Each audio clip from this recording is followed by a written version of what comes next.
YCP హయాంలో పరిపాలనను గాలికి వదిలేశారన్నారు ఏపీ మంత్రి భరత్.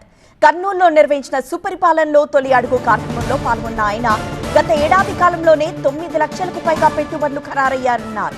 అవన్నీ వస్తే రాష్ట్రంలో ఉద్యోగ అవకాశాలు పెరుగుతాయని తెలిపారు. కూటమి ప్రభుత్వం సమస్యలను ఒక్కొక్కటిగా పరిష్కరిస్తూ ముందుకు సాగుతోందన్నారు.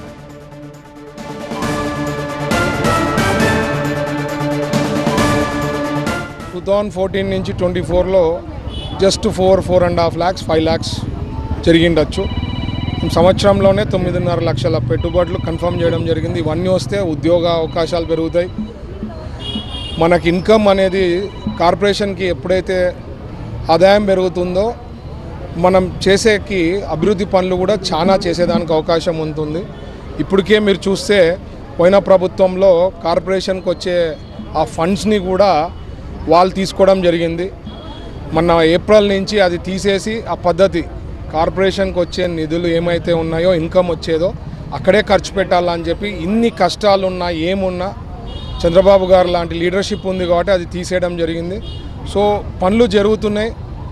అందరు ఏమంటే ఓవర్ నైట్ కావాలనుకుంటారు, అదే ప్రాబ్లం. ఎందుకంటే సమస్యలు ఎక్కువ ఉన్నాయి, ఆదాయం కూడా చూసుకొని పోవాలా కాబట్టి స్టెప్ బై స్టెప్ అన్నీ సార్ట్అవుట్ చేస్తాం. ఓవరాల్ ప్రతి ఒక్కళ్ళ ఇంటికి నేను అడగడం ఎట్లుంది ప్రభుత్వం, చంద్రబాబు గారి నాయకత్వం బాగుందా అంటే ప్రతి ఒక్కళ్ళు అప్రిషియేట్ చేయడం జరిగింది. ప్రతి ఒక్కళ్ళు చాలా హ్యాపీగా ఉన్నారని చెప్పడం జరిగింది. So overall very good, we will do much better. So time will